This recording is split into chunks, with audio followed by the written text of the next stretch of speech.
right, so we're going to draw our atom here of aluminum. So we're going to draw aluminum. So we want to make sure you put the name. I don't know why it's erasing it. Okay.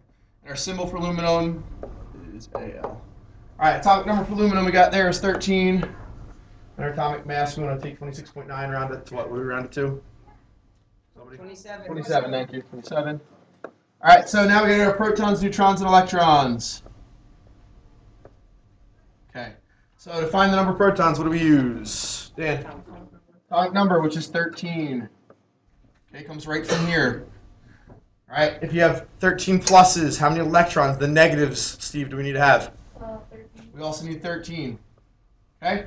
All right, to find our neutrons. Zach, what do we need to do? Subtract the mass by atomic number. Again, right here, these numbers. Subtract those two. We subtract them, we come up with 14 as our number of neutrons. So we put that in here, 14. All right, ready to draw our atom now. So I'm going to switch up pen to the middle. All right, when we look at the middle here, we're putting two parts. What two parts are found in the nucleus?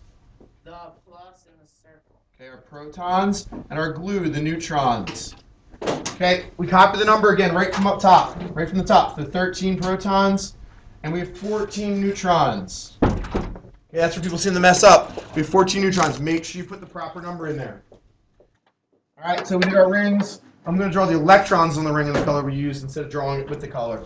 All right, so how many electrons do we need to put out? How many electrons total or do we need to put out? We need 13 total electrons.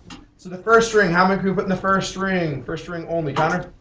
Only 2. Okay, we can only put 2. So I'll put my first 2 on here. 1, 2. Okay? First 2 on there. All right, we're going to go to our second ring. So I'm going to draw the second ring.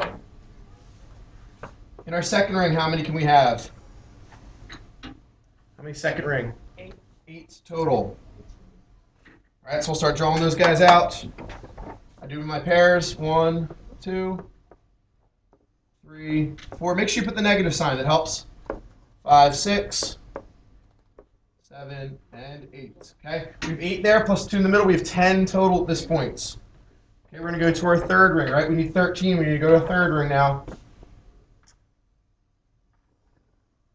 Okay, into our third ring. How many can the third ring hold? How many could the third ring hold? Meg? Could be 8 as well. Okay, so we can hold up to 8 in that ring as well. So let's draw those. How many do we need left? How many left do we need? 3. Only 3 more. So we're going to do 2 on one side and 2 on the other, 1 on the other side, right? So we have 1, 2, 3, 4, 5, 6, 7, 8, 9, 10, 11, 12, 13. We have 13 up there now. So that matches our number up here. Okay, it matches our number of electrons that we need. All right, last thing is our valence electrons at the bottom. How do we know valence electrons? Josh? You count the electrons on the outside. Count the outside ring. So in our outside ring, how many do we have? How many do we have? Listen. There's 3. 1, 2, 3. We have 3 on our outside ring. All right, so that's how we draw our atoms. Again, if you go past the third ring, you can add a fourth ring if you need to. And just make sure you fill the first couple rings before you get to the outside ring.